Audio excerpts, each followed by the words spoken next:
I wouldn't blame anyone for not believing this story. Honestly, I wouldn't believe it myself if it hadn't happened to me.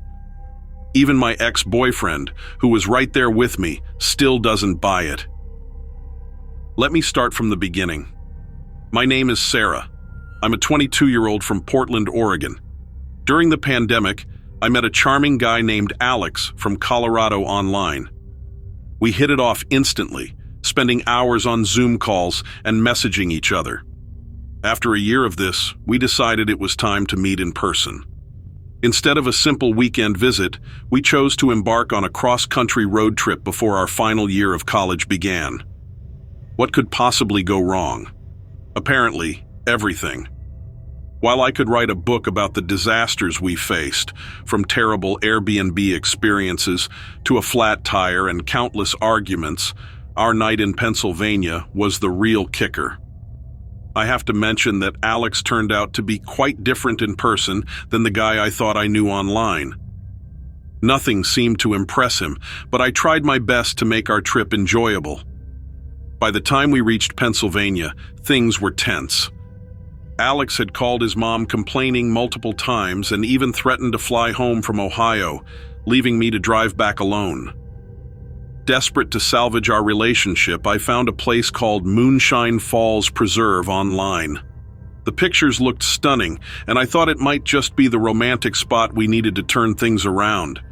Finding the place was harder than expected, and Alex got pretty annoyed with me for getting us lost in the middle of nowhere. By the time we arrived, it was pitch dark, and we couldn't see the falls at all. We were just wandering in the dark woods. Annoyed, Alex stomped off down the trail ahead of me, swatting at mosquitoes. I followed but got distracted by a strange clicking noise. The sound was hard to describe, like a never-ending zip tie being pulled tight. Then I heard rustling in the bushes around me. "Alex," I called out, hoping he was playing a prank. But deep down, I knew he wasn't in the mood for jokes. I heard nothing in response. The noise stopped, and the rustling ceased. Maybe it was just a rabbit or a squirrel, I told myself, trying to stay calm. As I continued towards the car, something white darted past me in the woods. I turned to look and came face to face with the ugliest creature I've ever seen.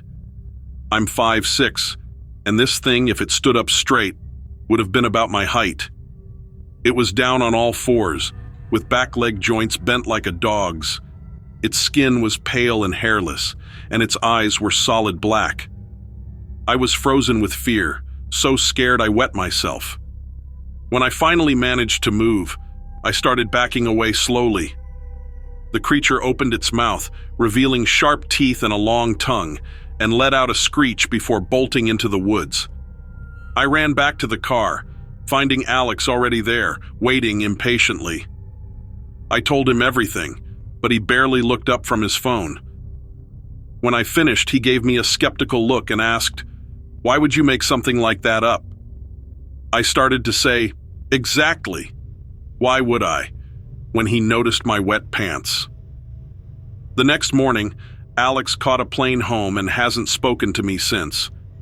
He thinks I made the whole thing up to cover for the accident, which was just the final straw on a trip that had already gone horribly wrong. But I know what I saw. After researching online, I discovered the legend of the rake, and I'm convinced that's what I encountered in those dark Pennsylvania woods. It was the second ugliest thing I encountered on that trip.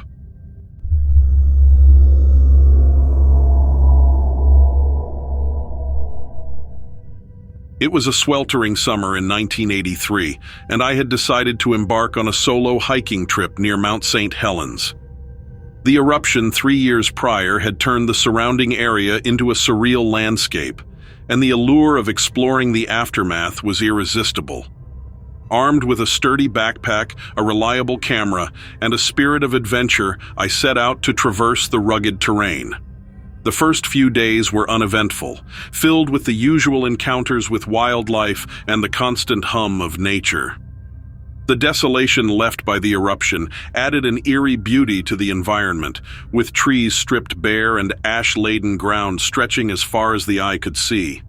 I camped near a small stream one night, the gentle babble of water providing a soothing background as I drifted to sleep under a canopy of stars. On the fourth day, I decided to venture closer to the base of the mountain. The weather was unusually warm, and the oppressive heat made the hike more challenging. I pushed through dense undergrowth and navigated treacherous paths, my anticipation growing with every step. As the sun began to dip below the horizon, I found a small clearing to set up camp. The view of the mountain bathed in the soft glow of twilight was breathtaking.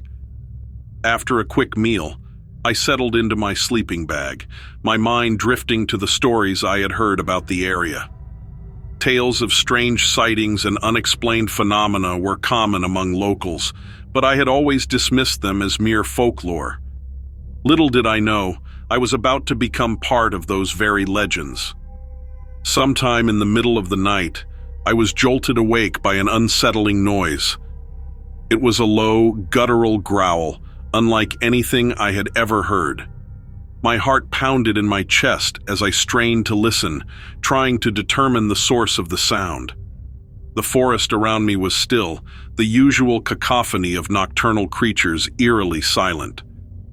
I reached for my flashlight, its beam cutting through the darkness as I scanned the perimeter of my campsite.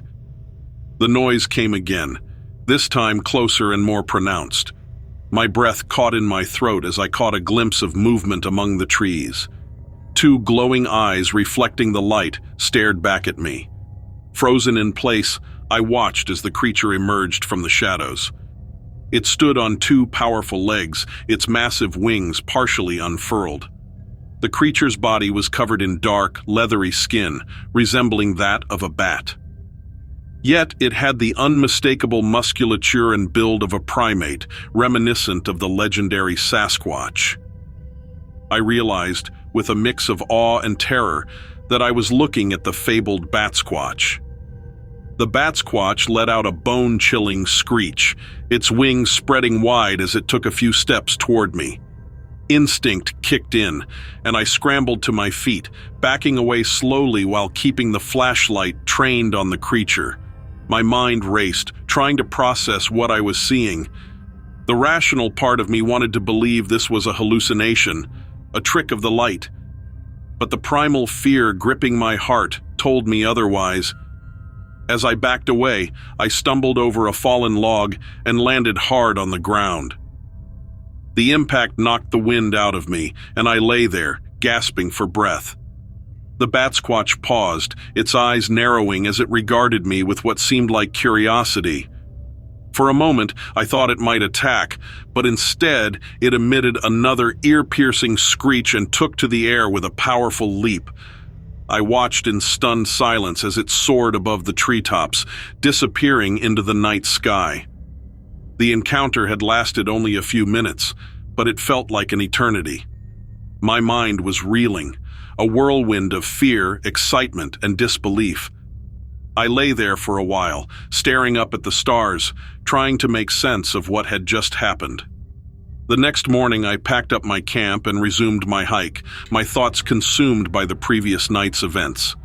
I couldn't shake the image of the Bat Squatch from my mind. Every rustle in the bushes, every shadow cast by the trees sent a jolt of fear through me. I felt like I was being watched, the sensation of unseen eyes following my every move.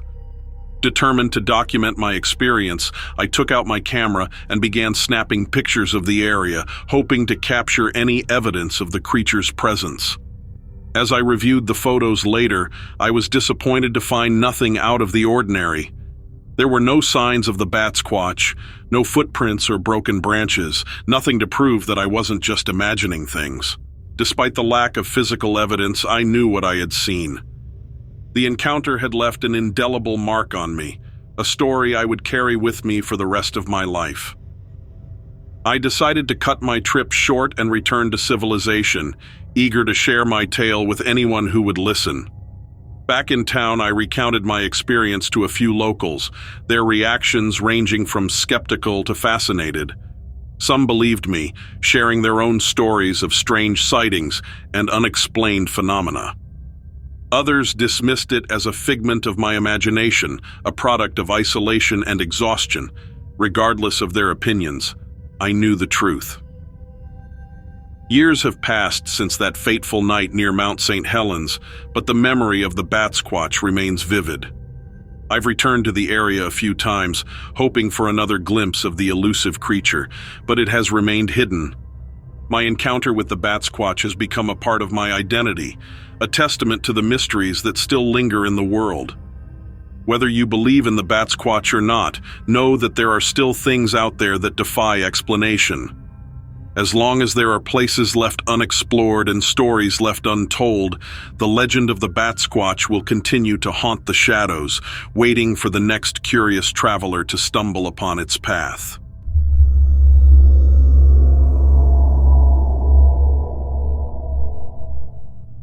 I had heard the stories all my life, whispered in the hushed tones of elders and echoed in the laughter of children trying to scare each other. They spoke of the Wendigo, a malevolent spirit that roamed the forests and mountains of the Mescalero Apache Reserve. Most dismissed it as legend, a cautionary tale to keep us from straying too far into the wilderness. But there were those who swore they had seen it, a creature of nightmare, part man, part beast, with glowing eyes and a hunger that could never be sated. It was late autumn when I had my encounter, the time of year when the days grow short and the nights grow cold. I was out hunting, a tradition passed down through generations in my family.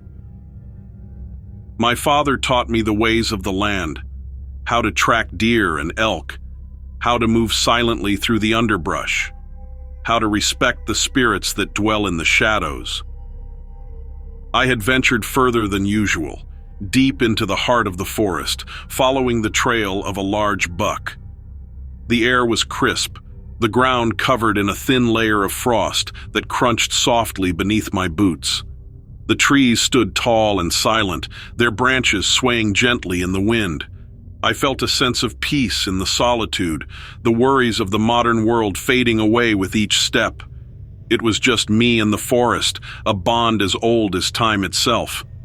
As the sun began to set, casting long shadows across the forest floor, I found myself near an old, abandoned cabin. It was a place I had seen before, a relic from a time when settlers had tried and failed to tame the wild land. The cabin was falling apart, its roof caved in, windows shattered, and walls covered in moss. I decided to make camp there for the night, figuring it would provide some shelter from the elements. I built a small fire, the flames dancing and crackling in the growing darkness. The warmth was welcome, but it also made me keenly aware of the cold that surrounded me. I cooked a simple meal, the scent of roasting meat mingling with the crisp, pine-scented air. As I ate, I couldn't shake the feeling that I was being watched. It was an eerie sensation, the kind that makes the hairs on the back of your neck stand on end. I tried to ignore it, telling myself it was just my imagination playing tricks on me. But the feeling persisted, growing stronger with each passing minute. I scanned the trees, looking for any sign of movement, but saw nothing. The forest was unnaturally quiet, the usual sounds of nocturnal creatures absent. It was as if the entire forest was holding its breath, waiting for something to happen. Suddenly, a sound broke the silence, a low, guttural growl. I turned towards the direction of the sound, my heart pounding in my chest. There, just beyond the edge of the firelight, I saw it, the Wendigo. It was unlike anything I had ever seen. Tall and gaunt, its body covered in mottled spotted fur that seemed to shift and ripple in the firelight. Its eyes glowed a sickly yellow, filled with a malevolent intelligence. Its mouth was a grotesque maw, filled with sharp, jagged teeth that seemed too large for its face. It stood on two legs, but its posture was hunched, as if it was ready to pounce at any moment. I froze, every instinct screaming at me to run, but my legs refused to move. The Wendigo stepped closer, its eyes never leaving mine. I could feel its hunger, a primal, all-consuming need that radiated from it like heat from a fire. It was the embodiment of every nightmare I had ever had, a creature born from the darkest corners of the human psyche. In a moment of clarity, I remembered the teachings of the elders. The Wendigo was not just a creature of flesh and bone, it was a spirit, a force of nature that thrived on fear and despair. To defeat it, I had to face it, to confront the darkness within myself. I took a deep breath, steadying my nerves, and reached for my hunting knife. The Wendigo lunged at me, its claws outstretched. I rolled to the side, narrowly avoiding its attack. I slashed at it with my knife, the blade cutting through its fur and into its flesh. It howled in pain, a sound that echoed through the forest like a mournful wail. But it was far from defeated. It turned on me, its eyes burning with rage. The Wendigo was strong, its movements swift and deadly. I could feel its power waning, its form becoming less substantial. The Wendigo let out a final, ear-piercing scream, and then it was gone, its body disintegrating into a cloud of black smoke. I collapsed to the ground, my body trembling with exhaustion and adrenaline. The forest seemed to come alive again, the sounds of nocturnal creatures returning as if a spell had been broken. I sat there for a long time, staring into the dying embers of the fire, trying to make sense of what had happened. The Wendigo was real, not just a legend, and I had faced it and survived. But I knew that it would not be the last. The Wendigo was a spirit of the land, a manifestation of the darkness that exists within us all. It would return, as long as there were those who succumbed to their baser instincts. As I made my way back to the village the next morning, the first light of dawn breaking through the trees, I felt a sense of resolve. I would tell my story, not to scare others, but to remind them of the importance of facing their fears, of confronting the darkness within. The Wendigo was a reminder that we must always strive to be better, to rise above our basest impulses and embrace the light. And so I continue to hunt, to walk the paths of my ancestors, always vigilant, always aware.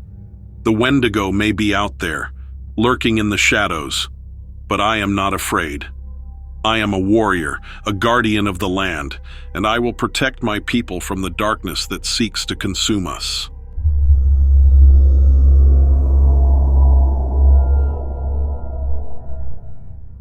I was once a university student studying abroad in a picturesque coastal town in the stunning hills of Scotland. It was a charming small community with an ancient lighthouse and a cozy market square where locals would gather to trade their wares.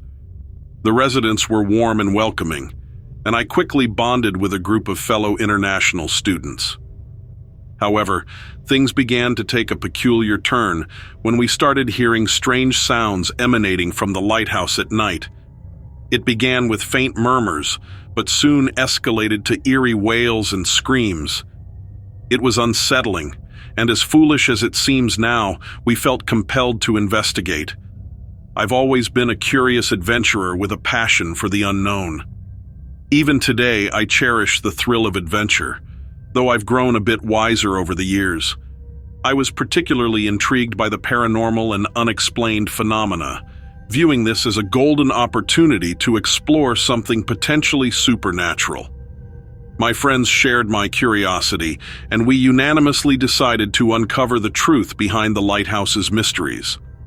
Our first encounter with the inexplicable occurred when we all saw a shadowy figure gliding past the lighthouse windows.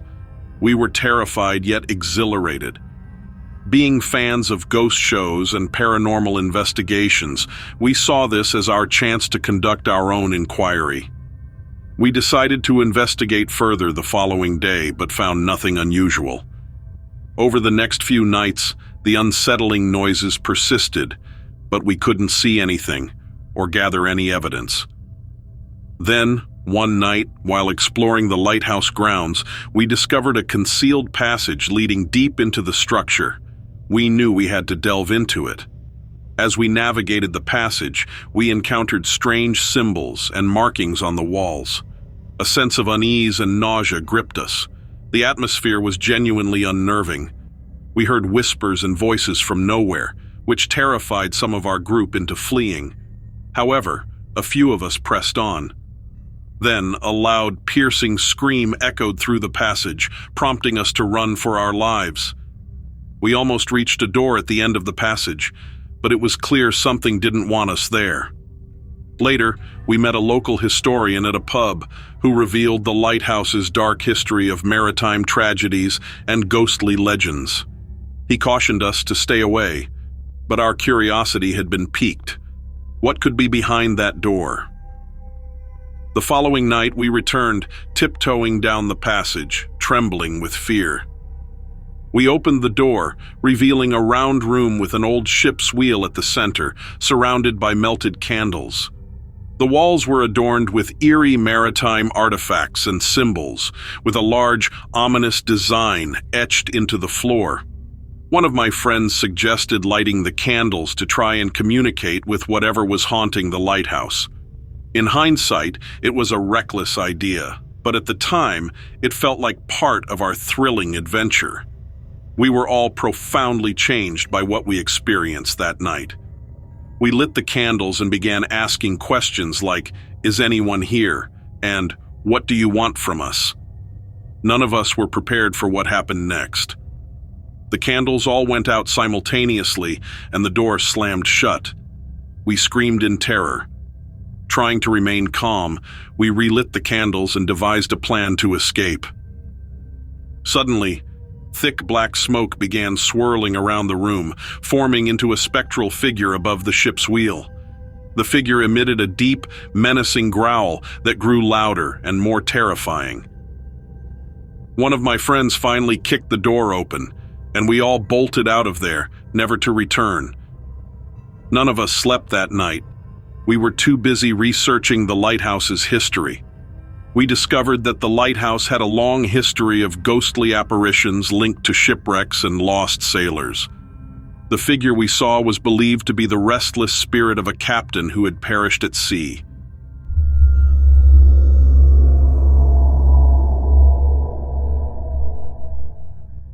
I always thought UFO sightings were a joke, an excuse for bored folks to stir up excitement in small towns. That belief shattered one summer night in the sleepy town of Cedar Ridge. I was driving back home from a late shift at the diner. The clock on my dashboard read 11:47, and the road ahead was dark and empty. The only sound was the hum of my engine and the distant chirping of crickets. As I rounded a bend, my headlights caught something unusual in the field to my right. A strange, metallic glint. Curiosity got the better of me. I pulled over and stepped out of my car, the night air cool against my skin. As I walked closer, I realized the glint was coming from a disc-shaped object, partially hidden among the tall grass. It looked like something straight out of a sci-fi movie. A classic flying saucer, complete with blinking lights and a smooth, silvery surface. Before I could process what I was seeing, movement caught my eye. Two figures emerged from the shadows, standing beside the craft. One was tall and gray, with an elongated head and large, almond-shaped eyes. The other was shorter and stockier, with green, scaly skin that shimmered in the moonlight. They turned their heads towards me in unison, and I felt a shiver run down my spine. I stood frozen, my heart pounding in my chest. The gray one raised a slender hand, as if in greeting or perhaps warning.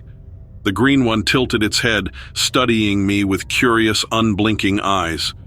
For a moment, we just stared at each other, three beings from different worlds connected by a shared sense of wonder and fear.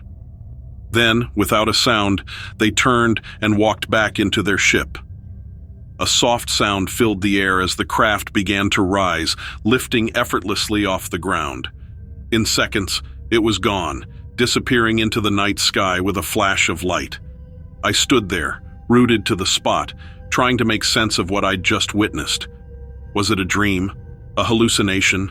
No, it was real. Too real.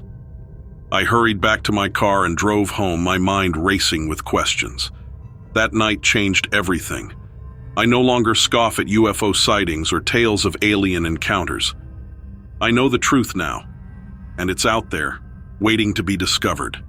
And every time I drive down that lonely road, I can't help but glance at the field, half hoping to see those gray and green figures once more.